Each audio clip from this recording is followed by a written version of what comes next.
Three, two, one.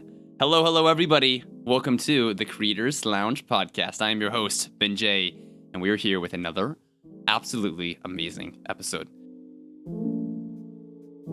I cannot wait to get into the conversation because this dude is bringing a unique perspective to the episode today. He has really made his name. He's done so much. He has built so much of a reputation for himself through his incredible content, his energy, his personality. And so I really want to get into his brain today and figure out what's going up there in that genius mind of his. All right, dude, give us the introduction. What is your name? Where are you from? What do you do? So I go by JOAT online. JOAT stands for Jack of all trades. I don't think that many people knew that. I make predominantly dubstep related content, sometimes EDM, sometimes just all around electronic music. And what was the last question? And what do you do? Yeah, actually, where are you from? It's the other one. Where are you from? I'm from Germany. I live in Germany. All right, dude. Fantastic. Yes. Everyone recognizes the name JOAT the GOAT, as you're referred to lovingly. Dude, we got to rewind. I want to hear where all of this started for you. So giving us the origin story, music, reactions, dubstep, EDM, taking us back in time. What's the origin story? Where did this all start for you? So should I start with how I got into reviewing or just music listening in general? Because Let's that's go with music. an A expanded whole different story, right? So it's up to you which one is more important to you that you want to share. I would love to hear your musical background and like the beginnings of music for you, to hear your taste and influences. Let's go there first, I guess. Yeah, I'd love to share that. I'm gonna have to do some like brainstorming though to like round it up and summarize it.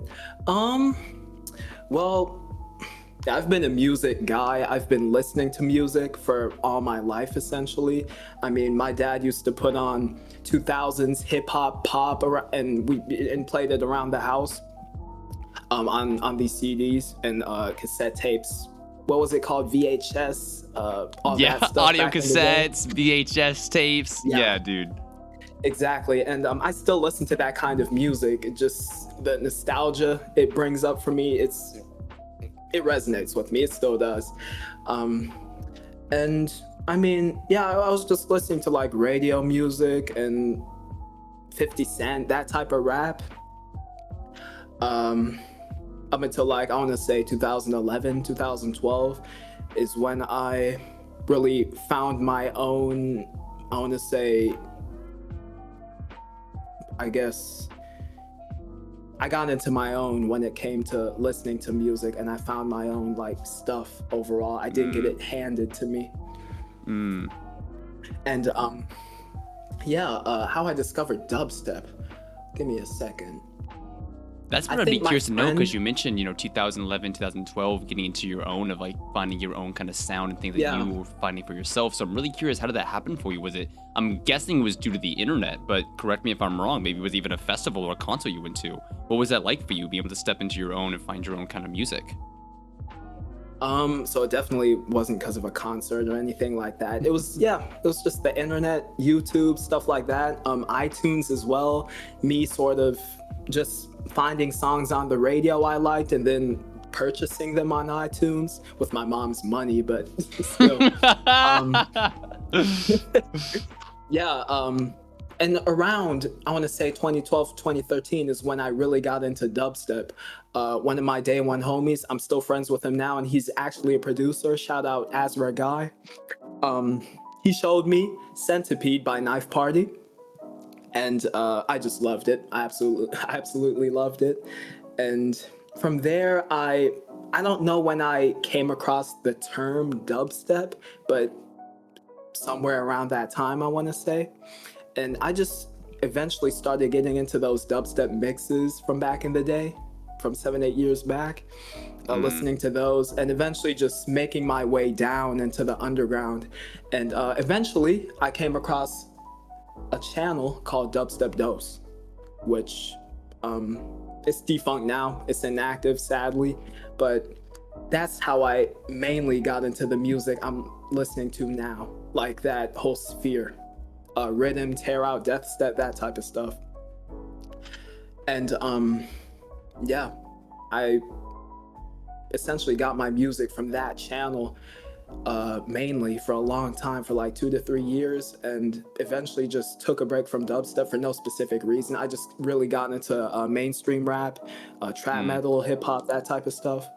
mm, Um, and yeah, like around 2019, I want to say I came back to the dubstep scene because I started to realize that I wasn't like invested in it as much as I used to or was. Um, and yeah, I mean, I just came back, was surprised that some producers really blew up and really took off. I was really happy for them, especially since I'd known them for years upon years upon years. mm. And um yeah, and that was around mid 2019, so about 8 months before I got into reviewing, which I guess I'll segue into that now. Well, before you do that, I guess I'll take a quick bookmark here because you mentioned some cool stuff. uh Something that really strikes me is about all the internet culture. I guess I'll just call it internet culture. You know, you referenced a channel called Dubstep Dose, and even though I've never yes. heard of them specifically, they played a role for you, a very influential role for you in becoming who you are. And I was reading an article on BBC earlier today about how there's some data being wiped from the internet. And one thing the article mentioned was about artists bands more specifically, who only had their music on MySpace, and like when those MySpace accounts got wiped out, like they lost the band's whole culture of music they had built on there. And it kind of struck me reading that article and hearing you talk about like this channel Dubstep Dose, which is kind of inactive now. Like the Yeah. fact that we're all kind of building our own cultures on the internet in terms of the content that we're creating and the vibes we're putting out there, the sounds we're putting out there, the messages we're putting out there. And it's really intriguing to me to think about that. You know, the fact that not only are there thousands or millions of cultures around the world, but like on the internet, we're also all creating our own kind of cultures or fitting into other cultures on the internet. And it's such a interesting experience, I think, for myself to also be doing that kind of for my own community and building my own kind of culture in some sense, to use the word kind of loosely here. And you're doing the same thing as well, Joe. Obviously, you know, with your whole community, it's done quite well, and there's so much respect and reputation from both the audience side, but also the creative side of artists who reach out and give you flowers and give you respect. It's so cool that you've been able to do this for yourself, making your own community, making your own culture. So talk to us about that then, you know, like you said, segueing into doing reviews and reactions and commentary on music. You know, what was that process like for you? When did you decide you wanted to start doing that kind of content on social media? Yes. So yeah, that brings me into that. Um, I think I came across the channel Naughty Step, which I'm assuming you've heard of. I came Mm-hmm. across Mm-hmm. that channel around, I want to say late 2019. So I've been really invested into dubstep for like 3 or 4 months by then. And I think the first video I found of his was his I think it was a mix. Code Pandorm's Leviathan Chapter 1. I don't know if you've heard of it or not, I haven't heard of it but specifically, but yeah. yeah. So I love the mix, and I really wanted to see somebody talk about it like in a video because I mean, obviously, hip hop has the whole like reaction review shit. They've been doing that for a minute now, Mm-hmm. for like Mm-hmm. years and years. And Yep. I just feel like, yeah, he just got recommended to me, and I never even thought about people doing that for dubstep, I guess. So I was pretty ecstatic to like find out that somebody does that. So I watched the video, I liked it, and I think I just instantly subscribed to him after that. And from there I started finding out about other dubstep reaction review channels, and Mm. I didn't realize it was a whole little community. um I think there were like 4 or 5 active at the time I discovered Naughty Step. And yeah, it was just pretty intriguing to me. So um, I started watching more and more of Naughty Step stuff specifically, as well as Renia. I'm not sure if you've heard of her. And yeah, a couple months went past. I started really getting back into dubstep, And then COVID hit, obviously, quarantining, all that. And I was still in school. I'm still in school, and I was still in school at that point in time. So all of us essentially got quarantined. I think in Germany, it was from like the first like quarantine lockdown thing was from March to like July, I want to say June, July, something like that. And I was essentially bored in my house, didn't have much to do except schoolwork, and I wanted to pick up a new hobby, right? Yeah. And I was watching all of these dubstep reviewers giving their thoughts and takes on all this music that I was also into. And I just thought, like, why don't I do this? I mean, I've been listening to dubstep for a hot minute, and I feel like I could do it well. Dude, You want to say something, or should I just? Dude, this is just I love listening to you talk, dude. Like, you're such a good orator. Thank you. Everything you're talking about and saying, and you obviously have the experience, you know. But props to you on just developing your skills you already have. I love that, dude. I think it's amazing. Like you said, there's so much out there that exists that we're not even aware of, you know. And so those review channels had existed for, I'm gonna make a guess here, at least a few years before you had found them, right? But then it took getting suggested to you to pull you into that world. And I think it's just true for things in general. We don't know what's out there because we haven't looked for it yet, you know? And so you really have to be listening, keep your ear to the ground of like what's going on, you know? And also, like, don't doubt your ambition. That there's something that somebody wants to do, like, you know, go for it or do it or research how to do it, because at this point in time, it's almost guaranteed that anything that we want to do has been done before. And it doesn't mean you can't do it. It just means that the steps are already there to help you figure it out for yourself, your process and everything, right? And so I think the same could be said for you, and you can tell me if I'm wrong. The fact that you were watching people like Naughty Step and other reactors and reviewers kind of gave you the framework about how to create what you wanted to create. It was that influence, I'm assuming, that kind of gave you the guidance you needed, right? So you jump into it, you start making videos and everything. What was it like for you the first few videos that you made? Were you really self-critiquing of like, oh, I can't post this, or oh, I look horrible, or oh, the lighting's bad? Like, what was going on mentally with the first videos you created? So, my first ever uploaded video was actually not my first ever recorded video. It was like my fourth or fifth, because I'd messed up 3 or 4 of the vids I wanted to do. They were just trash. And I don't remember exactly which like song or project I went into first, but it was definitely a couple, and I was just really insecure with how they turned out and dissatisfied. So I was just like, yeah, let me scrap this, let me do better. And one important thing about that was I was trying to do live reviews before I actually uploaded my first video. And I think that's what messed me up, to be honest. And that segues into a different point that might be coming up. I wasn't cut for live reviews when I started my channel, because I didn't properly know how to articulate my thoughts, I guess, right after listening to music. So I think it just, I guess it clicked when, let me regather my thoughts real quick. You could take your time, dude. Take your time. This is so interesting to me to hear. So you know how Naughty Step essentially does in-depth reviews for the most part, or I don't even know. I don't watch him that much as of late, because I have my own channel to run.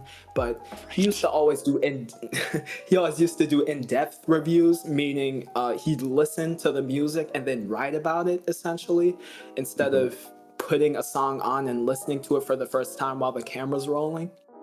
So I was thinking, how about I do that instead of trying to live review and show my reactions to the music, because it wasn't working anyway. And so I tried that out. With an EP, Automate's Terminate EP, released on Disciple Roundtable. And I was pretty satisfied with it at that point in time. So I said, you know what? Let me post this. And I created the JOAT channel, I think a month and a half before I uploaded my first video, because of all that just shit I had to scrap.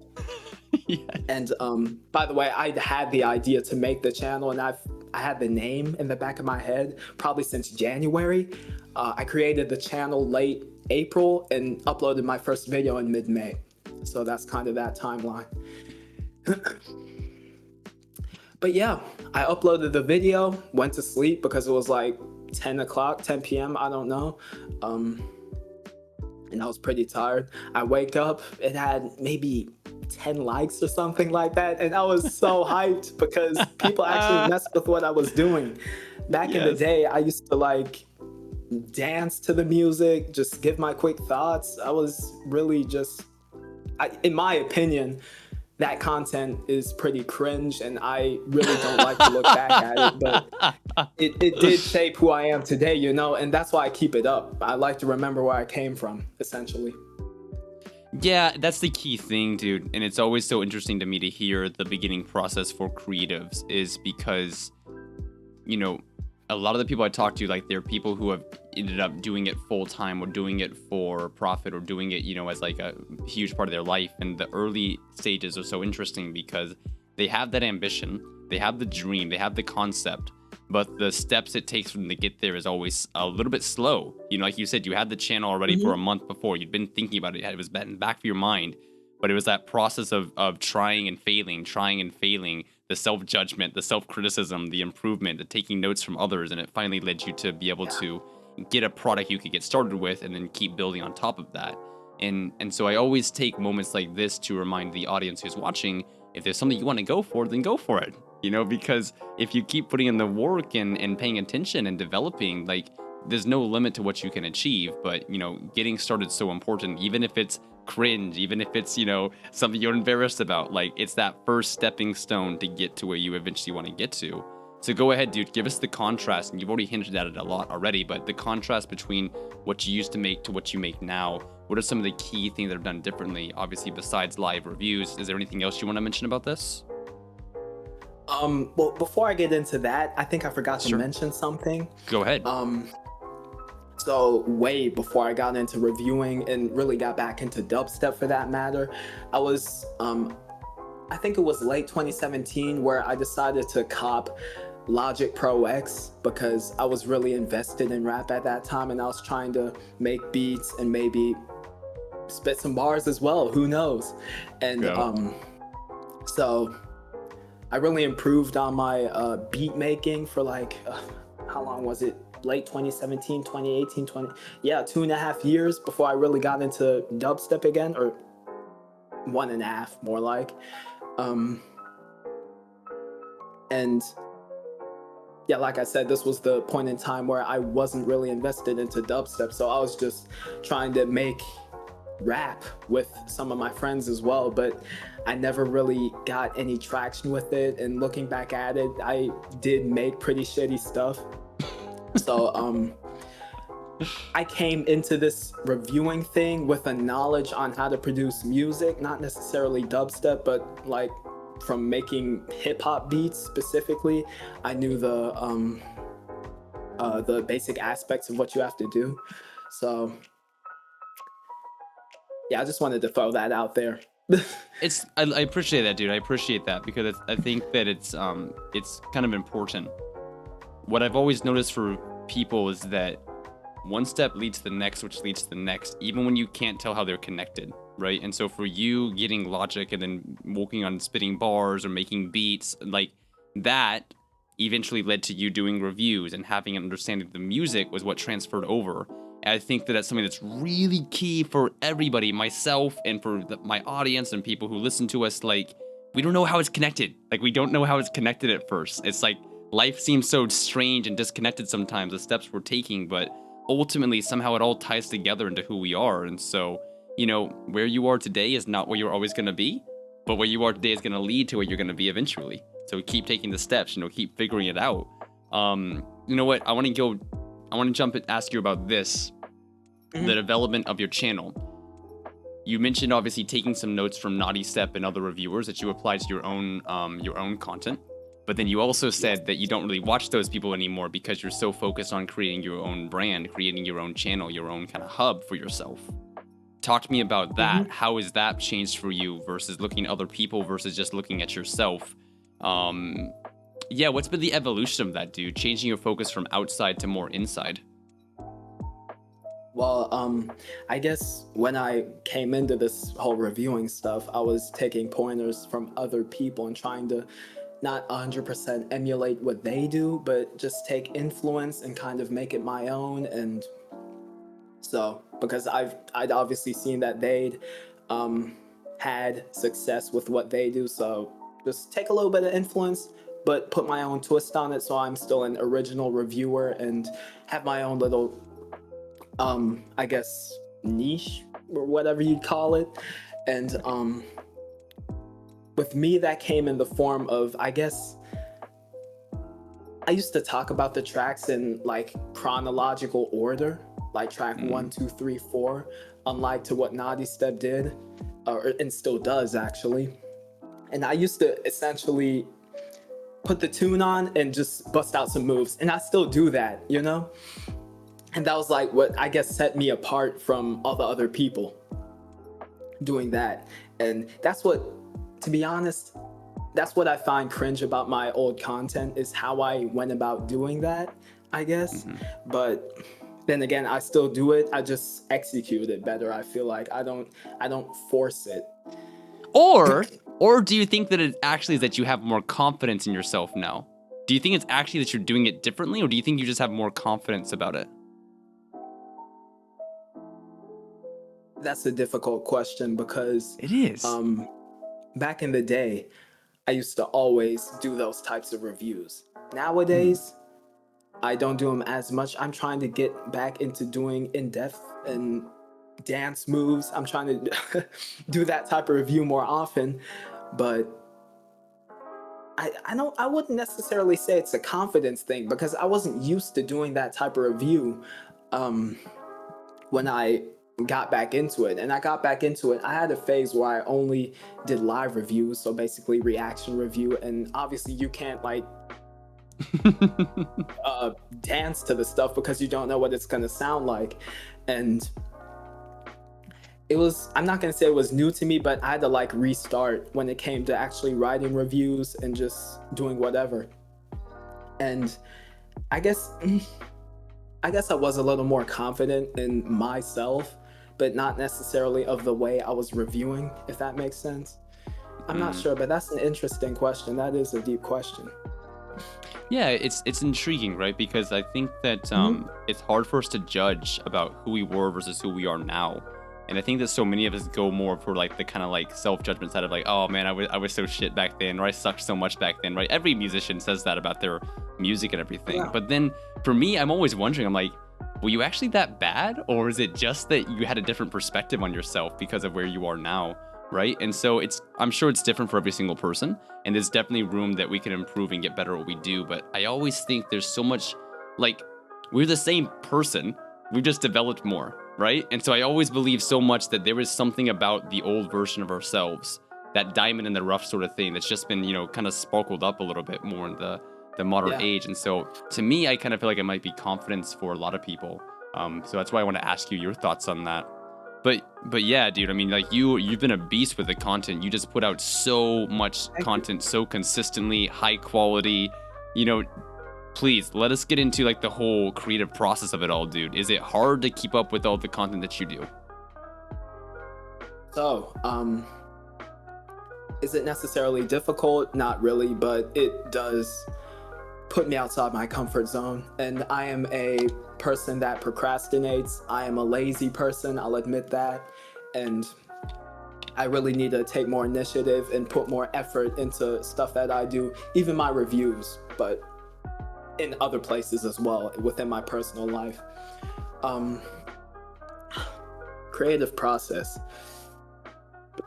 Well, I mean, when it comes to live reviews, it's pretty simple. I just turn on the camera. Well, before that, I guess I sort of read up on the producer or label compilation that I'm reviewing so I know if I've messed with some of their music in the past, if I haven't, um, what projects they've dropped, if I've listened to them or not.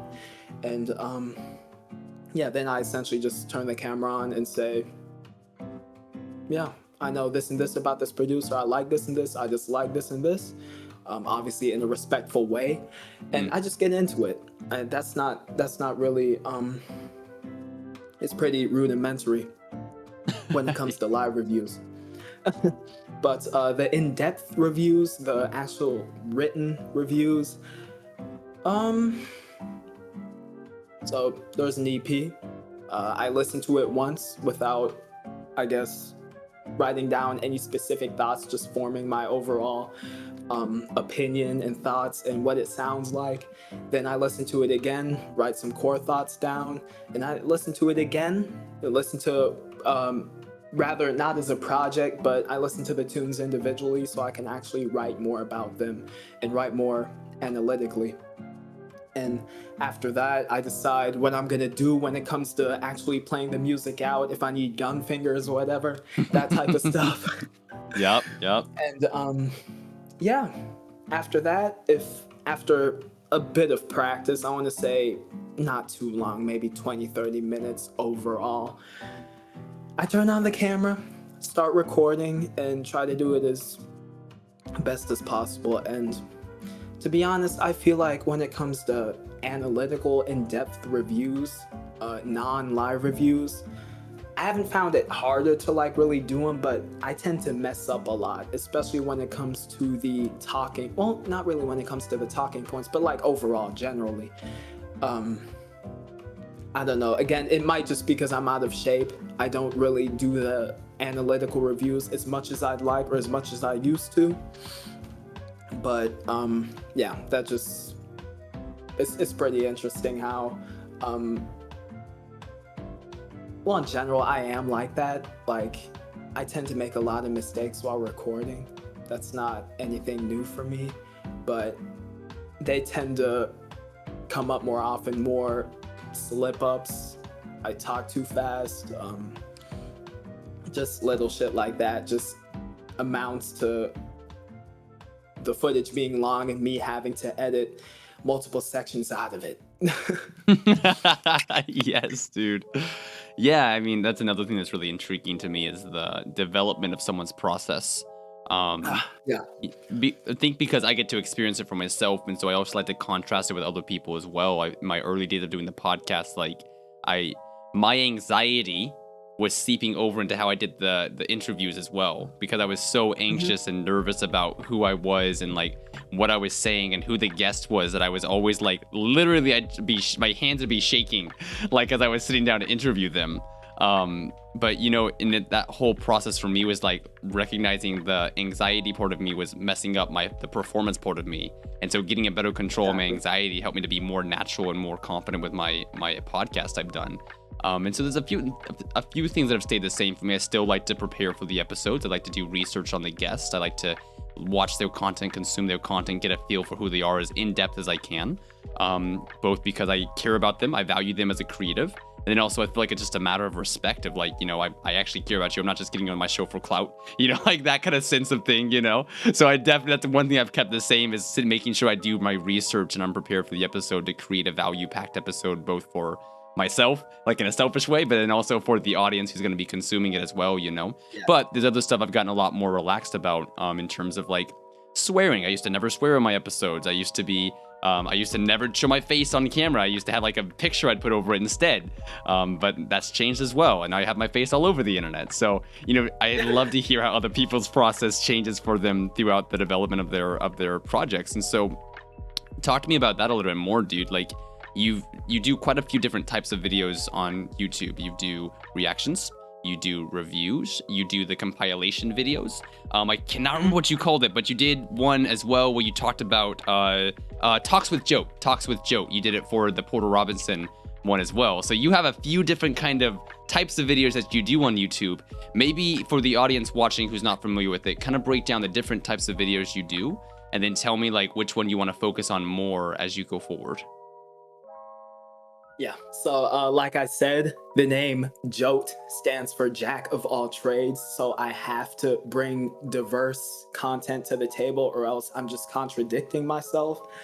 And as for my different types of videos, I guess, yeah, live reactions, live reviews, regular reviews are the main two. Then there's the Best Dubstep of series, where I essentially pick my 10 favorite dubstep songs of a month and just showcase them in a vid. And I put my favorite remix and ID in there too as of late. So it's 12 tunes or 11 songs in one clip. And then something I also introduced a couple weeks back was JOAT Plus, where it's essentially a no, you can't say that. It's essentially I talk about more projects, like what was it, like between 10 and 15 projects, and I give my quick and concise thoughts on them, but I also look at them with an analytical standpoint. So it's basically a short version of an in-depth review with multiple projects. And yeah, like I said, I introduced that a couple weeks back for the month of June. And I also put some honorable mentions for songs in there, as well as some electronic music recommends outside of dubstep. So there's that. That's JOAT Plus, Best Dubstep of, and my live reactions and regular reviews. Then I tend to do some abstract shit, to be honest. Talks with JOAT, like you mentioned, is essentially like an in-depth review. There's not much difference to it. The only difference is I try to have a more cozy looking background. You probably saw I was in a beanbag. Yep. I loved it. Yeah, thanks. Yeah, essentially, it should be a laid back take on music from my perspective, and it shouldn't be so uptight and rigid and me sitting in my chair and just talking about it. It should be more like a conversation from me to my audience, and that's the vibe I sort of want to perpetuate when it comes to that. And yeah, I just talk about them a bit shorter than regular reviews, but yeah, that's all there is to it. I hope I explained that well. You did, and I'm really curious though, like, about which one you want to focus on more going into the future. If you want to keep it very balanced, because like you said, jack of all trades, or if there's certain ones that you enjoy more, especially for a platform like YouTube where there's so much focus on the presentation, what it looks like, what's the background look like, what's the sound look like, what's the editing look like. People even get really into the algorithm in terms of like, I've heard a rumor, you can tell me if it's true or not, because I don't do that much YouTube content, but like if you hit 10-minute marks, it's more likely to get pushed by YouTube if you have hit like the 10-minute mark. So some people think about the length of their videos as well. And obviously for you, Joe, like whenever you're talking about anywhere from 10 to 15 different projects, like, you need time to do that. You can't just make like a short video where you're talking about that much music. So I don't know, like what's on your mind as far as like what's playing out? What do you want to focus on more in the future? Continuing to do what you do right now? Are there certain types of innovation you want to walk into your YouTube channel? Like what kind of videos do you enjoy making the most, whether it's reviews or reactions or talks with JOAT? Well, I'd say I like all of them equally. It's just live reviews do get boring after a period of time, and they're also the easiest to make. So I kind of want to push myself when it comes to that. And I know a lot of people that aren't that huge on me and aren't that huge on live review channels like to say live reviewing is a lazy way of giving your opinion on music, just showing your reaction, just saying a couple words. And I partially do get that, which is why I try to introduce different types of content to my channel so people won't have that argument when it comes to me, basically.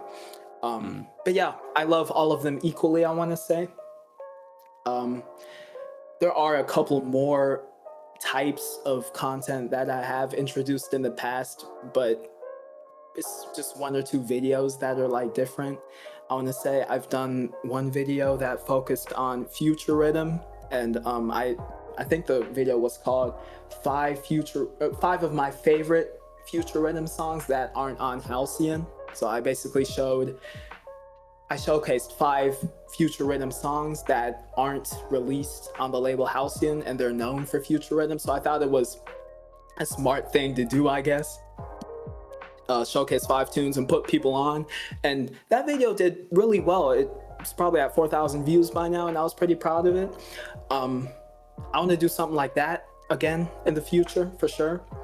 I've also had like I have so many ideas just floating in my head at all times, and the only problem is when it comes to executing them, that's when I have problems, you know? So Mm-hmm. I'm definitely trying to work on that. And I don't want to, again, I don't want to oversaturate my content with live reviews and reaction videos and all that.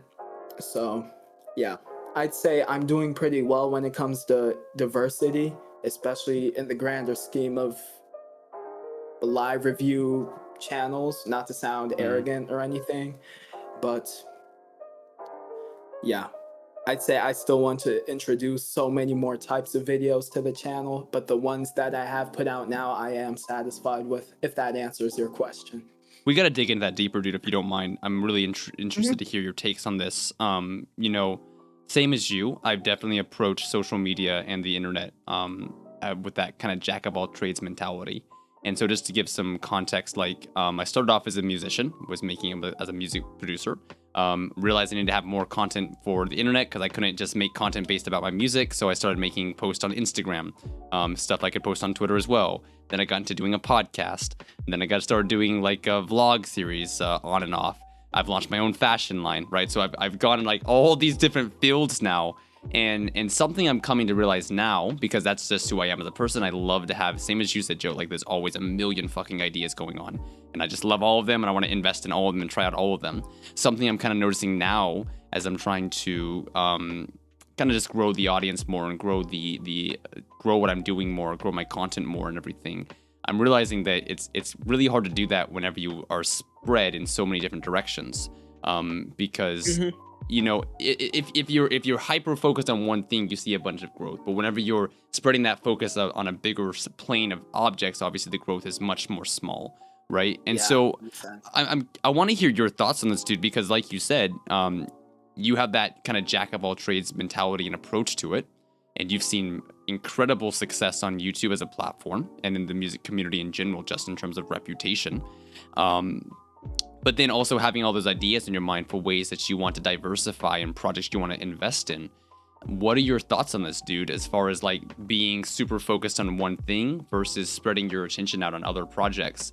How has it been happening for you behind the scenes in terms of like views and likes and comments versus, satisfaction and happiness with what you're doing? Yeah, so obviously, I feel like you have to find a healthy balance between diversity and just being hyper focused on one thing and just, I guess, skyrocketing. And when it comes to my personal experience with that, um, I think I've touched on this before, but I have had multiple like I don't want to say phases because it wasn't that like deep, but I have had multiple moments within my whole career, and when it Hmm. comes to Say it with kind of pride, dude. trying to Say it be, with pride. My career. yeah, I guess my career. All right, I've had multiple moments where I've been so invested in only live reviewing, and I feel like again, a lot of people that don't know what my content's all about just judge me from the first 5 videos that they watch. I mean, I think my 5 most popular videos are all live reviews, so I guess I can't blame them that they think like that, but that's just another thing you have to like look for. I mean, again, my most popular videos being live reviews, that just proves that me focusing on live reviews, to be honest, does sort of skyrocket my not popularity, but um, just traffic to my channel, I guess. Yeah. Yeah. But when I do different stuff, I mean, sometimes the stuff doesn't necessarily flop, but it does not get as many views as I hope it to. Sure, underperform. Yeah. Exactly. Yeah, underperform. Exactly. So, like I said, you have to find a healthy balance between that, I feel like. And as of right now, I feel like I'm in a good position when it comes to my channel. I recently hit 4,000 subscribers. I mean, Saw that. Congratulations. thank you. And that's why, as of right now, I am trying to diversify my content because I feel like I'm at a position where I can do that. And I'm not trying to. People know me for my reactions, they also know me for my regular reviews. And they do kind of know me for some other stuff like that Halcyon video I touched on.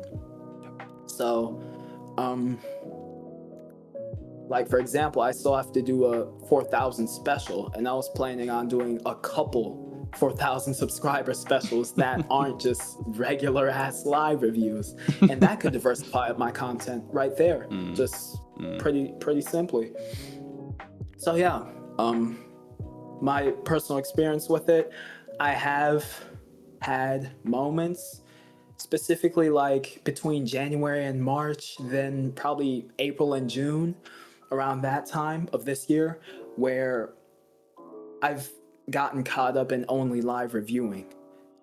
For my benefit, like when it comes to popularity and traffic to my channel and clicks and views, but not necessarily what I wanted to do 100%. Sure, I was enjoying making the videos, but I felt like I could have done so many more types of videos. Right. I get that, dude. I get that. It's one of those frustrating things as a creator, isn't it? Like having that one thing that you like doing it, but the audience fucking loves it. And you're like, yeah, that's cool, but what about this over here? Because I really care about this. And they're like, yeah, that's kind of nice. Anyway, walking the divide between that. But I do feel like you're doing it quite well, and so I love the fact that you don't feel pressured. When as I'm talking to you right now, you don't show signs of being pressured. Even though there's so many ideas for you and there's so many things you want to do, but there's also the expectations and the audience and the analytics. Like, you don't come across as someone who's super pressured. And so I respect you for that, dude, because it gives a lot of creators anxiety to be thinking about what does the audience expect of me versus what do I want to do with myself and my content.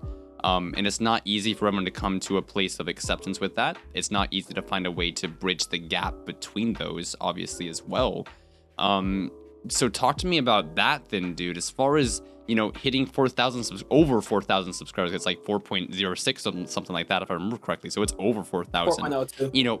Right. So, going from 1,000, 2,000, 3,000, 4,000, getting comments from the producers who you're reacting to or reviewing, doing collaborations with some of the producers who you're listening to as well. How have you dealt with that? And to be perfectly frank, it's been a pretty short amount of time that you've been doing the whole JOAT channel on YouTube. The first video, if I'm not mistaken, was between a year and 2 years ago, if I'm not mistaken. 1 year and 2 months. That's what I thought. Exactly right. Because I went back and watched the very first video you made when I was doing preparation. I went back to watch the very first one, some of the early ones, to see how it changed throughout the year. And so, like, dude, how have you dealt with that mentally and emotionally of getting so much buy-in, getting so much love from people, but then also criticism and hate and stuff as well? And how have you dealt with it? I've got to hear your thoughts on this. If I had to describe it in one word, it'd be obviously surreal.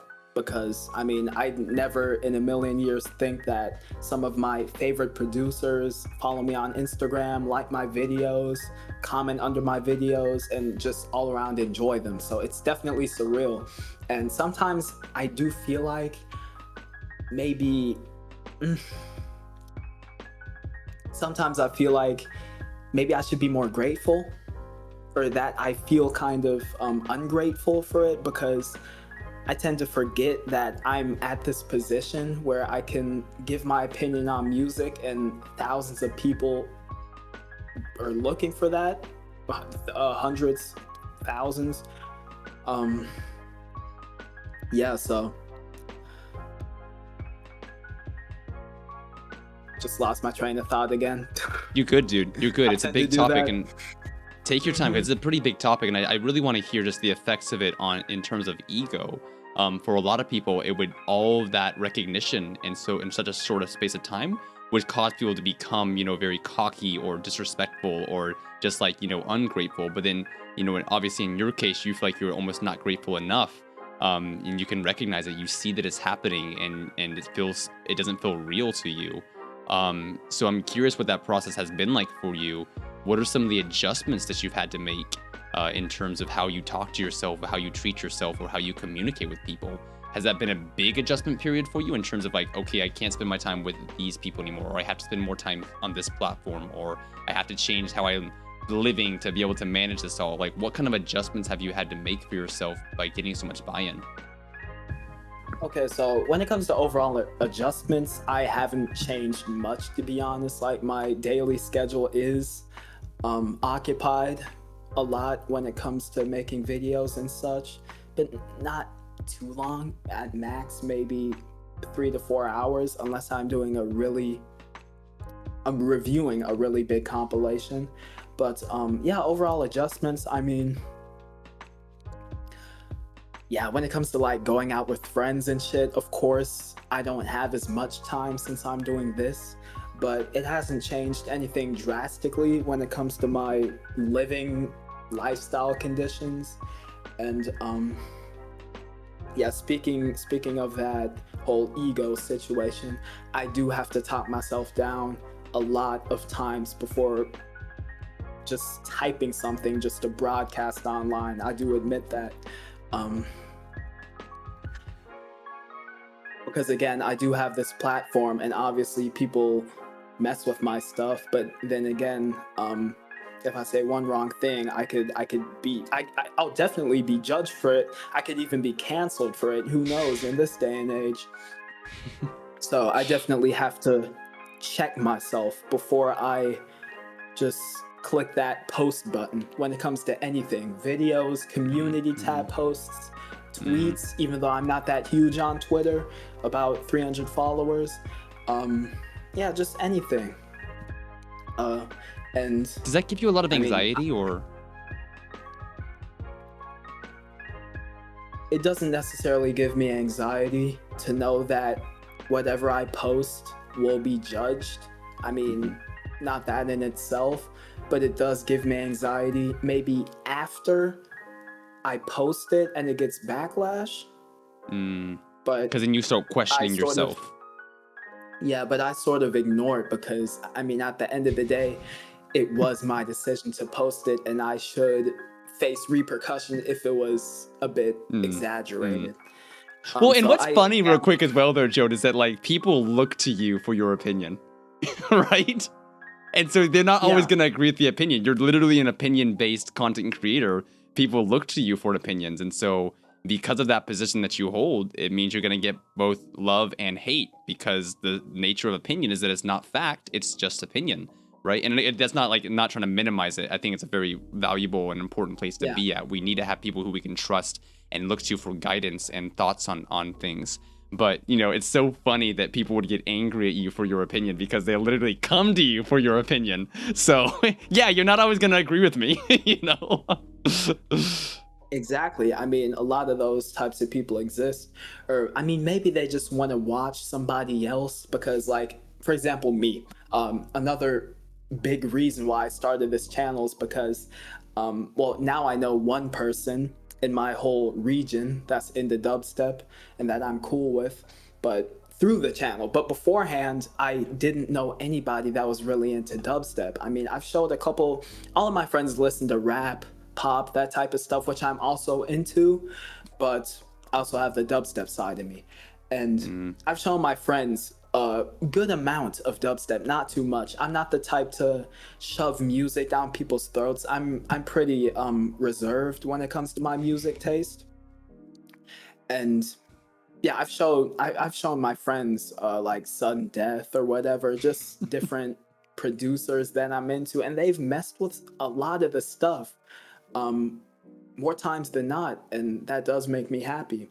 But overall, like really getting into the scene, people within the community and in the scene, I hadn't befriended or I hadn't known of people in my area that are like that, that are into that stuff. So that's also partially why I created the channel, so I can talk with people about this type of shit. And me being, this might sound a bit egotistical again, but me being the focus of like where you go to get your opinions or whatever. By the way, as you were talking about showing your friends your music, I thought like you really need to JOAT forces his friends to listen to blah blah blah video, and like you sit them down and duct tape some AirPods on, like turn the volume up. You know, we would love to see that. I thought of doing something like that. But yeah, that's another thing of ideas floating around in my head, but just Which ones me to invest in? executing them. Yeah, Oh, exactly, dude. Exactly. I really need to work on that for real. But I agree with what you said wholeheartedly. You know, like there's so many of us who live in an area where we can't find people who we vibe with. We can't find people who have the same Exactly. interest or niche hobby as we do. And it's such a big motivator to be on social media because that's literally what it is.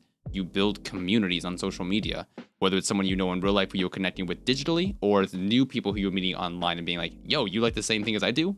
Fucking awesome. You know, let's be friends.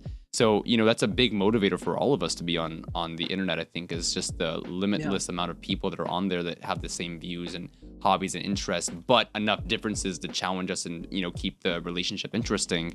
You know, obviously you are very, very active on YouTube. That's been very much the focal point of what you do. And you do have other social media such as Instagram and Twitter. Are there any other platforms that you feel that you want to invest more time into creating a presence on? Or do you want to solely focus on YouTube for the foreseeable future? I mean, I guess Twitter, but how can you really invest your time into Twitter except just spam out a bunch of controversial takes? I guess I could do that, but yeah, my Instagram's doing fine. I have over 1.15K, so 1,150 followers on there, which is good. I find that to be good, and I'm pretty active on there. Yeah, I mean, what else is there really? I post my reviews to Reddit frequently, like basically all the time, and I've amassed like 1,000 karma on there. And karma is basically when people upvote your stuff. Right. Yeah. Other than that, I mean, I do want to expand my Twitter. I also shout out my Twitter specifically at the end of all my videos, just so I can expand that. But other than that, I think I'm pretty satisfied with which platforms I have a big presence on. Why is it, if I can ask you real quick, why is it Twitter specifically? Just want to hear your thoughts on that. Why Twitter? Because Twitter is my least active platform, and I only have 313 followers on there. I mean, yeah, I just like to have people follow my Twitter just for quick little takes or whatever, just random stuff. I find Twitter such an interesting platform, to be honest, because it's really one of the dinosaur social medias, you know, like one of the OG kind of, you could say, in terms of the modern ones, Facebook, Instagram, and Twitter. But also, I feel like, I don't know, I feel like Twitter is kind of like the not underground, but it's definitely, I feel like it's kind of dipped in terms of like mainstream popularity. And yet, because Twitter is so focused on what they do, short form messages, that it still continues to exist this day, right? It's never really tried to branch out into like being something different, like a social media hub, like Facebook has, like Instagram's doing now. It's always been very much focused on just the short-term messages. And so I think that having that such a niche focused market for itself, it's enabled it to last for as long as it has. And so, and especially in the music scene, dude, I'm sure you would agree with this. Like, there's so many musicians who are active on Twitter, which can be to their detriment sometimes because, you know, it is the home place of being canceled. But, Exactly. but it's interesting. I forgot to mention, I used to have a Facebook, but my phone broke, and that was the only way of me actually accessing the damn account. Okay. So I've been contemplating making a new Facebook, but well, for one, I can't make a new Facebook account. I'd have to make a new email first, and that's a whole tedious process.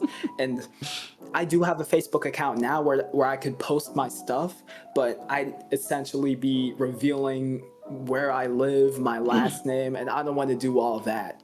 So I'm kind of in limbo when it comes to Facebook, and I'd love to promote my stuff on Facebook. Facebook is a great way to build a community, but I just don't have the means right now. I'd have to pay around $100 to get my phone fixed first.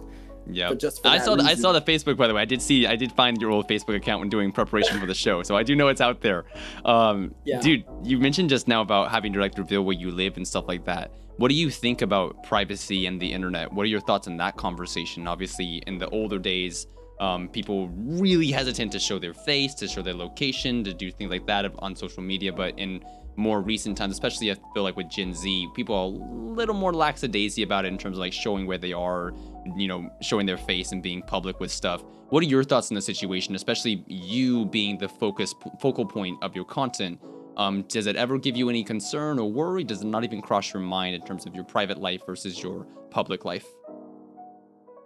Yeah, so I just want to say back in the day, like when I was 10, 11, 12, 13, um, I wasn't even comfortable with like befriending people on Skype or whatever. I mean, it was at that point where I was very, very private and reserved that I didn't even want to talk to other people online.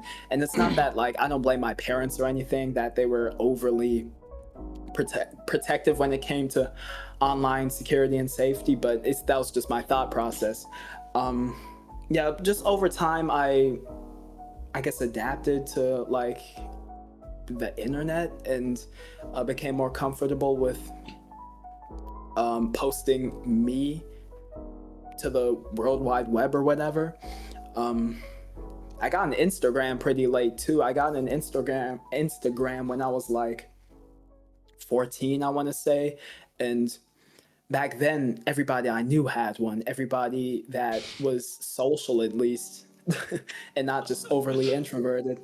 So, yeah, I was pretty late. I was low key kind of pressured by my friends back then to make an Mm, Instagram, but I wasn't like uncomfortable with it 100%. I was unsure. I was, what's the word? I was skeptical, but at the end of the day, I made it and I was fine with it. So, I mean, when it comes to privacy, as long as people don't know your specific location, I have given out on my Discord, at least, I've given out the nearest big city to where I live, which is Stuttgart. You may have heard of it. It's one of I think the eighth largest city in Germany. It's okay. 20 miles from here. And Hmm. that's fine by me if people know I live near there, because Yeah. I mean, they'd have to search through damn near a million people to get to me. Yeah, So you can right. go ahead and try that if they hate me that much. Right, dude. Right. But Well, yeah, yeah, no, absolutely. And I don't know. I feel like also it's kind of a moot point, but I also feel like if people are doing these things like stalking or following us, it's more of like that's their problem. Like, why the fuck are you doing this? I'm gonna call the cops immediately. Like, it's yeah, not so much about you don't feel like that. I feel like back, and I'm a little bit older, maybe that's why I think about it. But like, I think back in the day, you kind of felt guilty if someone was like harassing you or bothering you. But nowadays, we have a lot more of that. Of like, that's not my problem. It's their problem. Leave me alone. This is my life and I'm sharing it. If you're bothering me because of it, like you're the one that's having the issue here. And I think that's also been a mindset change in terms of society. But again, that's kind of a very, very moot point. Dude, we've covered so much already today, but I didn't want to jip you the chance to talk about music because it's something you're very, very passionate about, clearly. So I'll give you a few quick questions about the music. Have your music tastes changed at all because of doing reactions and reviews? my music taste has gotten pickier, but I wouldn't say it's changed drastically, but it's definitely gotten pickier. I pick up on stuff now that I never in a million years pick up maybe 1.5 years ago. So, yes. Very good.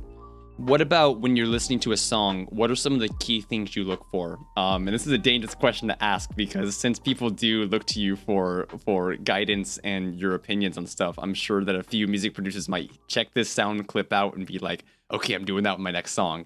But yeah, what are some of the elements that you look for or whatever? Just to turn the pressure up on you, by the way. What kind of elements do you look for in a song whenever you're listening to it? Is it drums? Is it tempo? Is it emotion? Is it sound design? Creativity? Like, what are the things that really stand out to you when you're listening to a new track?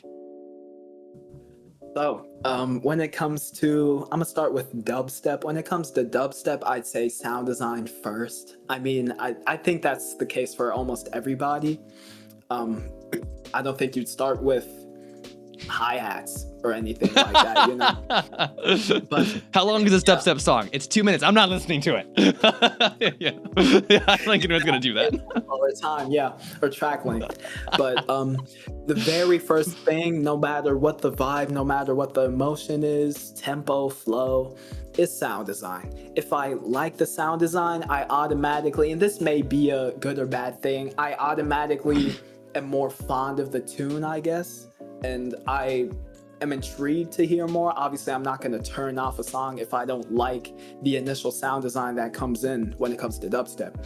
But yeah, the first thing when it comes to dubstep, sound design. When it comes to like rap or pop or anything, and I feel like um,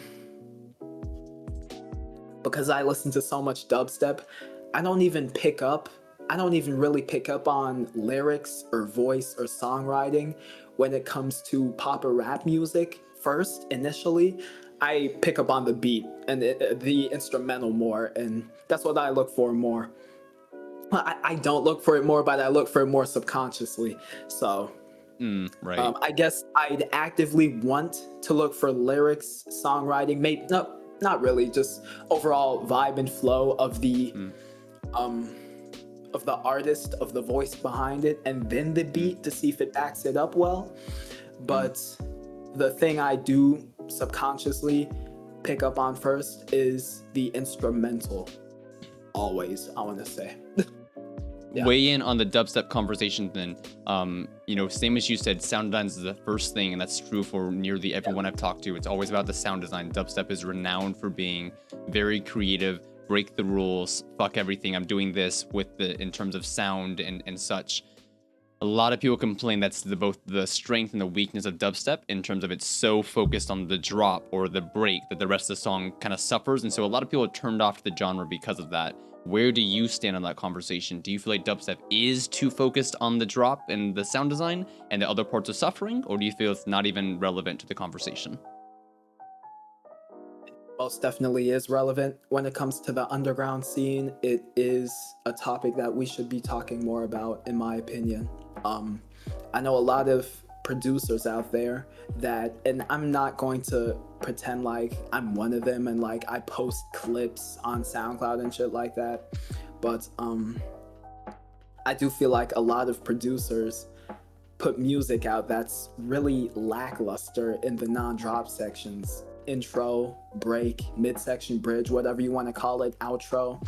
It's just maybe just some ambience thrown together, and the sound design being previewed, which I've mentioned in multiple videos that I don't necessarily enjoy for the most part.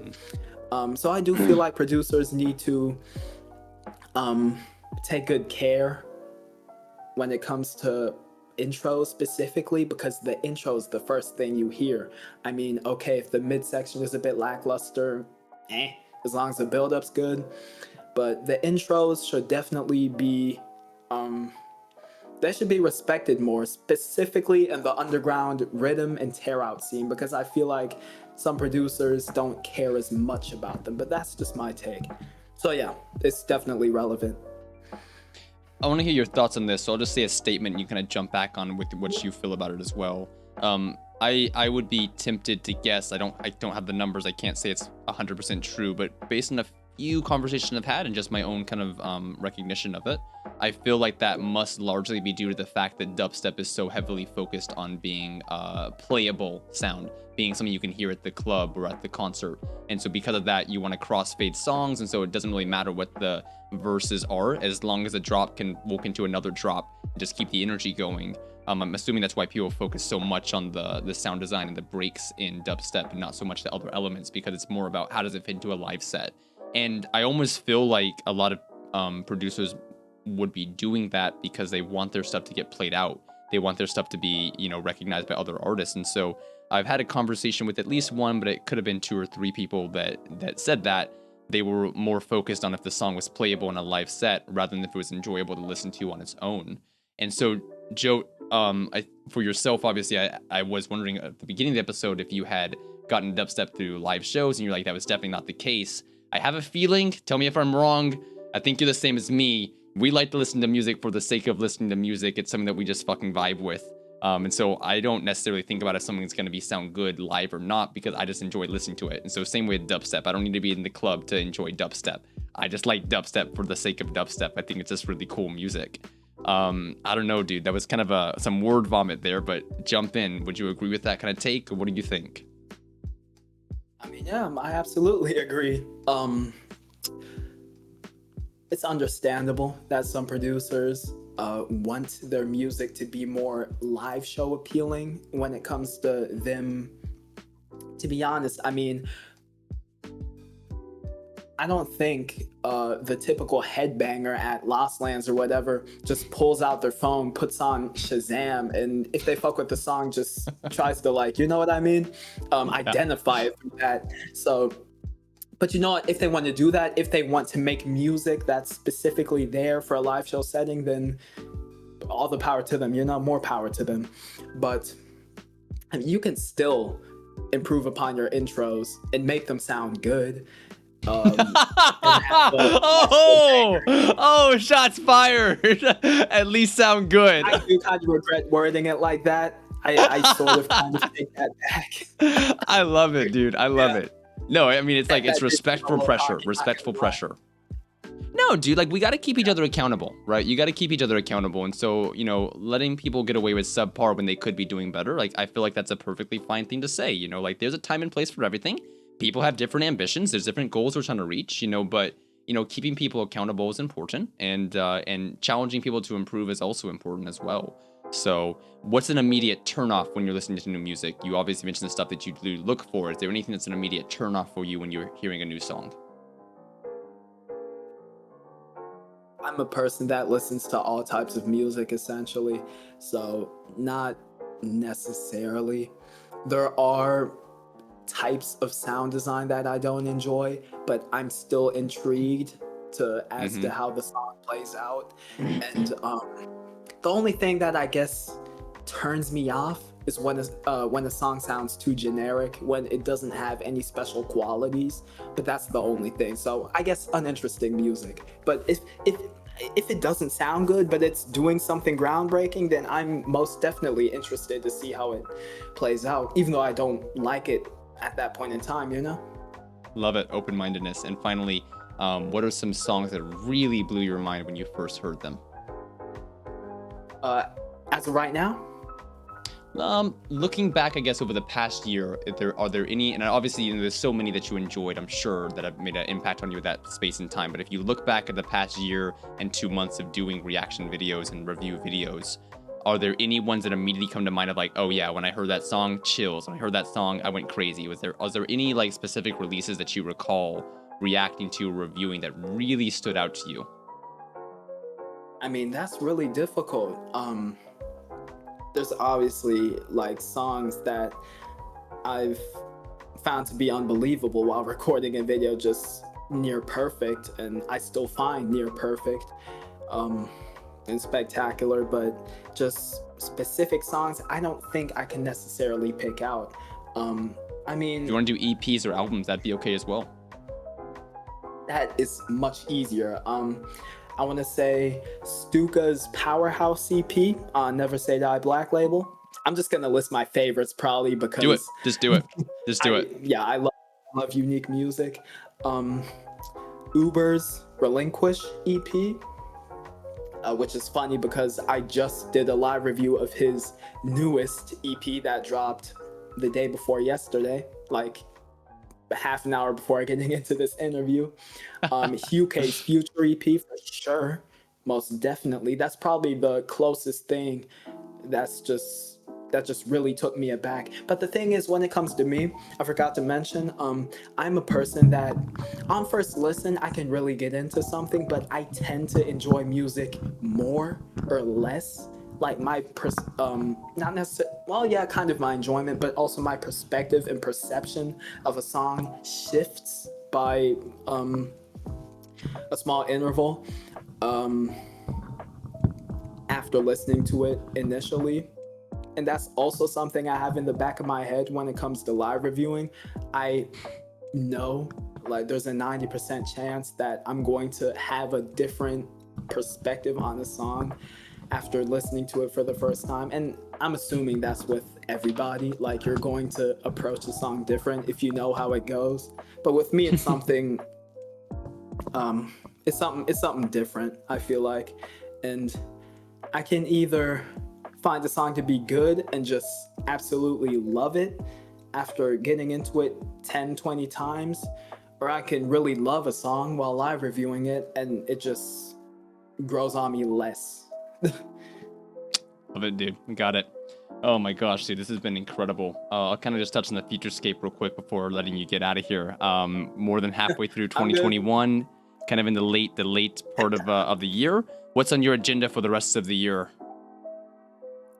For the rest of the year, to be honest, I really don't know what's in store for me for the rest of the year when it comes to like, well, growth. I guess it's gonna be linear from here, not really anything too exponential.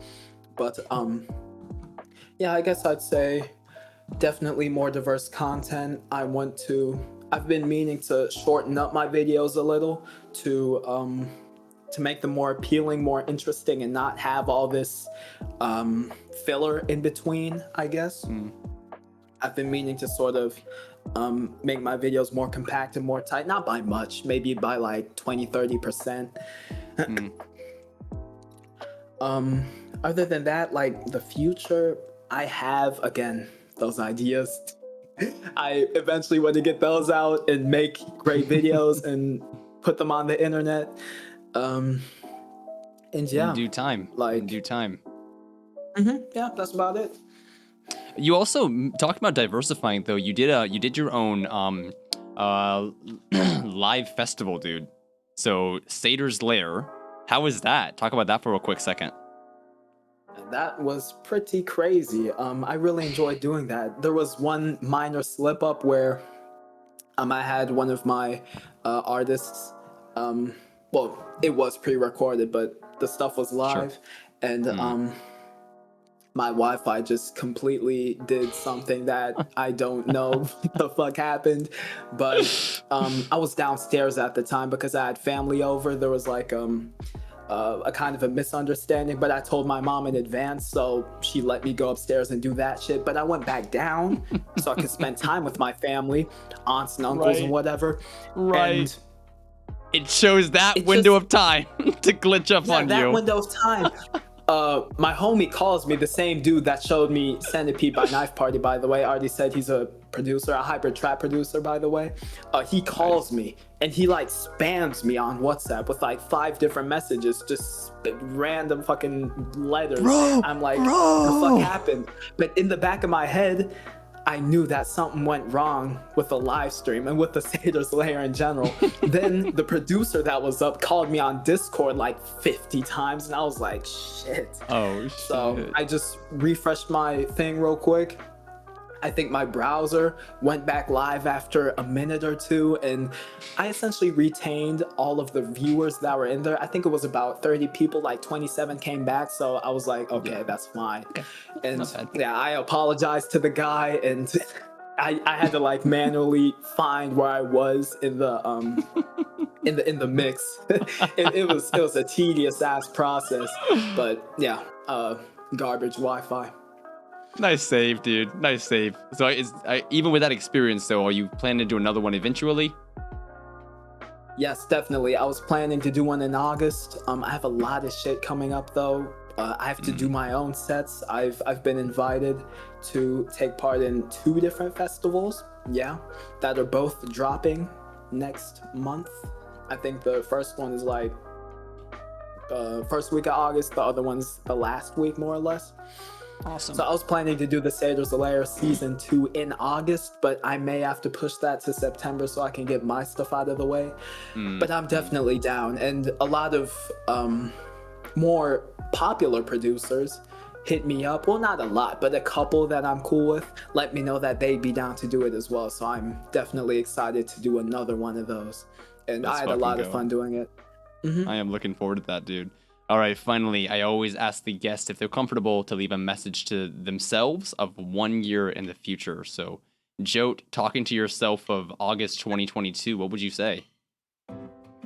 August 22, me.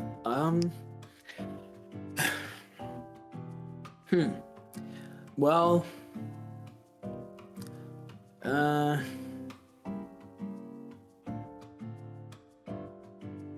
I guess when it comes to the channel, just doing what I've said that I wanted to do, post all the, bring all these ideas into existence, into content, and post them, and just get better at everything, improve on everything, improve on production specifically. I've been really getting into dubstep production as of late. Yeah, maybe some music of my own as well out. Yeah, when it comes to Joe, just turning the dial up, just improving on everything, honing in on everything, and having the production stuff down as well. That's pretty important to me. Fucking awesome, dude. It's going to happen, and I cannot wait to see it play out. As, of course, your fans and your audience and all the rest of us cannot wait to see you succeed and achieve all of that greatness. All right, dude, the last thing we have to do is the speed round. I will ask a very quick question. Just give a very quick response. Are you ready? Yes. Let's fucking go. 3, 2, 1. Favorite color? I don't have one. I'm an indecisive person. Favorite food? Don't have one either. Favorite day of the week? I want to say Thursday, because you're anticipating Friday. Favorite movie? Don't have one. Favorite song at the moment? At the moment, I want to say, Uber Odium. Before that, it was Teneki plus Ultra. What leisure activities do you enjoy? Making music, listening to music, talking about music. That's all. 24/7. What countries do you want to visit? Visit for the first time, probably Japan. I want to go back to the US. I want to visit Uganda because I have family there. Those two. What languages do you speak? English, German, and just bits and pieces of Spanish and whatever. Yeah. Name one person alive or dead that you want to have a conversation with. Oh, one person. I want to say XXX Tentacion. How do you want people to think of you? As a jack of all trades person that doesn't want to offend anybody, just gives his opinion on stuff, and that's that. Let's fucking go. My gosh, dude, this has been incredible. Thank you for letting me jump into your mind, ask you so many questions, and just thanks for being so chill and open, dude, and letting this happen and making time to sit down and record this. Of course, dude. Is there anything that we didn't touch on that you want to say to the audience right now? Anything you want to say in parting words? Yeah, make sure to subscribe to Ben Jay's channel. This man is criminally underrated. 240 subscribers or something. Just hit the sub button if you're watching. Coming from my channel, coming from me, whatever. Yeah, sub to him, please do. Oh my gosh, the fucking GOAT, everyone. This is JOAT right over here. You got to go check him out. This dude puts so much time and care and value into what he creates. He fucking cares about it. He lives this shit. And you can just see that through the conversation we had, through the content he has created, through talking with him if you get the chance to. This dude is where it's at. He's got such high values and standards. He has so much care, and I just love what he's doing. I believe in it a lot, and I'm so proud of him, seeing everything he's achieved in such a short amount of time. I know it's just going to continue to blossom and do well. So please, everyone, check out his socials, follow the page, subscribe, check him out, and follow him on his journey, because the sky is not the limit. He's going way beyond that. Thank you so much for watching. We will see you on the next episode, and take care. Peace. Dude! Damn, how do you feel? You flattered me like crazy.